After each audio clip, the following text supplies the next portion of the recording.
after that win versus Fnatic 2-0 this weekend. And what a game it was, this one. Tell me about going into picks and bans. What did you guys really have your eye on? Well, obviously the Castellan pack is pretty renowned, so we want to get that out. LCS is performing really well on Annie. That has also been a focus of ours. And what did we ban as well? You also banned out Elise. Oh, Steiner has been one of the few Elise players not to feed in-game. Like, even I have fed like a lot when I played versus Fnatic. So we're going to get that out, and we did so. And we actually expect them to ban Lee Sin or pick it up in the first rotation. They didn't do so, they got punished.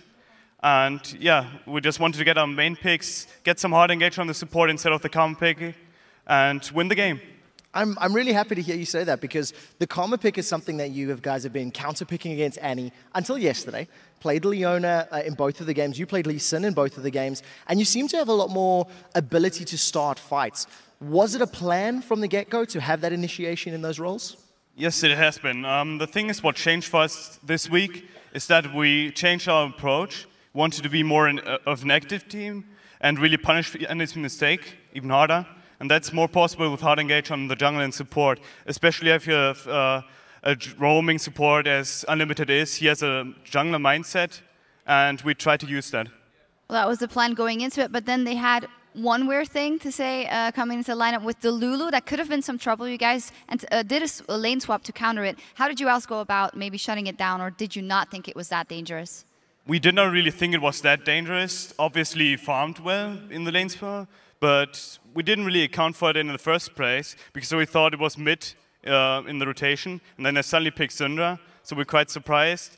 But we know that Lee Sin reacted in strong in lane swap. We didn't get a kill, but we got good farm at least on me and Renekton. So we managed to get through laning phase, and Lulu would have punished Renekton even harder than the lane swap would have. Explain to me how the Copenhagen Wolves decide to do a lane swap. We were looking at the numbers backstage, and out of the 14 games you guys have played, 6 of them you've actually initiated lane swaps. Did you know it was that high? And if you didn't, what are the decision-making factors for you and your team to say, this is what we want to do? Well, Forgiven is a really good AD carry in lane swaps. He gets way more auto attacks off than anyone else, so we like to use that. We did some of the Challenger series already when we played on IEM Cologne and stuff. We used that a lot, and we just use our strengths. There's no really a thought process behind it. If we think we can lane, we do it. But especially when you like the hard engage, we just lane swap and use that in the lane swap and try to dive or just get through laning phase. Well, you guys definitely make it through the laning phase. I want to ask a little bit about Forgiven. We've seen in the past, whenever Lucian and Caitlyn are either banned away and first picked, Forgiven has struggled to have the same level of impact in the game. Got his hands on Caitlyn now. I believe he played Lucian yesterday. Is this something that you guys as a team are aware of and are working on, or how do you deal with that? Well, Caitlyn and Lucian are better in lane swaps and are better in pushing lanes. That's his style, so he likes to run it. And obviously, another issue for us is that we don't really peel for him in teamfights because we'll play really aggressive in teamfights, try to dive and stuff. So obviously he's going to perform worse on champions that don't have escapes, and others that do have escapes and are still in the game are not really as powerful as Lucian or Caitlyn. We're focusing a lot on the positive now because you won 2 games in a row, but it hasn't been all great the weeks before. What do you take from this and say, we did this good, but we should do this better? Well, obviously, our rotations were pretty good. What we have to do better is to maybe improve our early game laning phase. I think even in this game, Youngbuck fell behind like 25 CS because of the lane swap, but that was also because Lealistar and Rekis played it pretty well. In general, we have to be more cohesive as a team, and I think we can manage to make that progress. Well, I want to take a step back from the games because you guys performed amazingly this weekend. You had a 57-minute win yesterday. You've beat Fnatic in half of that today, getting in 28.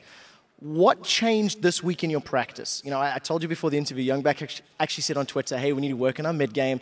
And this weekend, you guys really shone. How did you improve it for this week's matches? We have a different approach in matches right now that we scrim. We try to have one kind of objective in mind, something like timing that flash 24/7, like really improving on those little things. And if you manage to do that, you will be more timely on your engages, you will be more timely on your punishes, and it really helps you making plays. Right, well, thank you very much, and congratulations once again. And of course, you guys at home have been tweeting at us using the hashtag, at LOL Esports. And earlier today, we asked you which European LCS team has improved the most so far in this season and why. And here are some of the answers. The first one is from @WonderMalana. SK has made a huge improvement from week 1. Great teamwork, more confidence in plays, and all-around communication. Trev? I agree with that. I'm actually going to be casting the game later today, and I think when we look at SK as a team, they have gotten better and better, and the players themselves have said, we weren't performing at our best.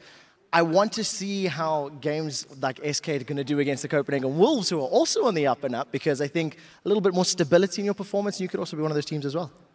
And the second one is from @KingJamesPenn. No one except Roccat to be expected Roccat to be atop the LCS standings. After their somewhat shaky start, they have improved immensely. Somewhat shaky? I think it's a little unfair. They beat Gambit in week 2. Then they had a couple of uneven weeks. But I think overall, Roccat, they surprised everybody, because I personally didn't think they were going to be as strong as they are in the LCS. Yeah, and they are at the top, and they are staying there, which seems to be kind of trouble for some other teams. Then the last tweet is from @MrTonyBraces. The Super Hot crew have definitely improved the most. Impale are getting past the fact that every team bans them out, and solo laners have stepped up. What do you think about the Super Hot crew? They're really good right now. We've seen them in the beginning when they started like 1-5. And ever since then, they've been winning almost every game. Even if they're behind early, they still manage to come back in some manner. And that's a sign of great team improvement and great team synergy. Do you think they can beat this Gambit? I think so, yes. Trev? I think so too. I think we've seen Gambit had some great early game moves yesterday, but I feel Super Crew again. Teamwork, calling, they should be able to beat them. All right. Well, of course, we'd like to thank you for all of your answers you sent to us. Remember to keep the social conversation going by using the hashtag LCS. And now let's send it back over to D&D to get into the next game.